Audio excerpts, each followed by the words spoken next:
Team इंडियाचा माजी फलंदाज युवराज सिंगचे वडील योगीराज सिंग हे अनेकदा त्यांच्या वक्तव्यांमुळे चर्चेत असतात। योगीराज सिंग हे पॉडकास्ट आणि मुलाखतींमध्ये बोलताना अनेकदा त्यांच्या क्रिकेट कारकिर्दीतील काही आठवणी देखील सांगत असतात। दरम्यान त्यांचा कपिल देव यांच्यावरील राग आणि त्यांच्यातील वाद हा त्यांनी अनेकदा खुलेपणाने बोलून देखील दाखवलाय।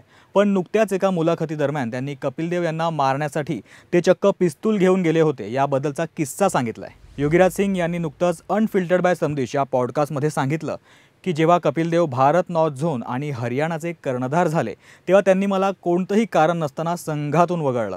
त्यावेळी योगीराज सिंग यांनी त्यांच्या पत्नीला सांगितलं की मी या माणसाला धडा शिकवीन असं म्हणत योगीराज सिंग हे चक्क पिस्तूल घेऊन कपिल देव यांच्या सेक्टर 9 येथील घरी पोहोचले।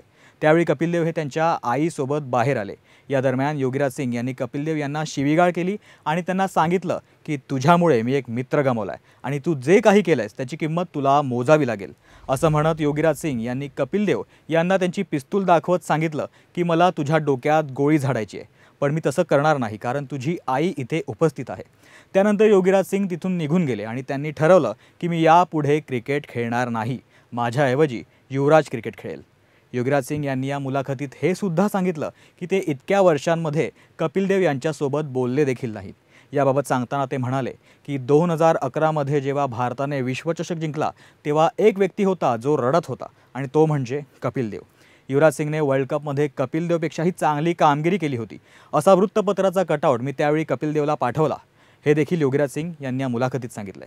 दरम्यान योगीराज सिंग यांनी त्यांच्या या मुलाखतीत सांगितलेल्या घटनेबद्दल जेव्हा काही पत्रकारांनी कपिल देव यांना प्रश्न विचारले तेव्हा कपिल देव यांनी कोण योगीराज सिंग, मी त्यांना ओळखत नाही असं म्हणत पत्रकारांच्या प्रश्नांना उत्तर द्यायचं टाळलंय।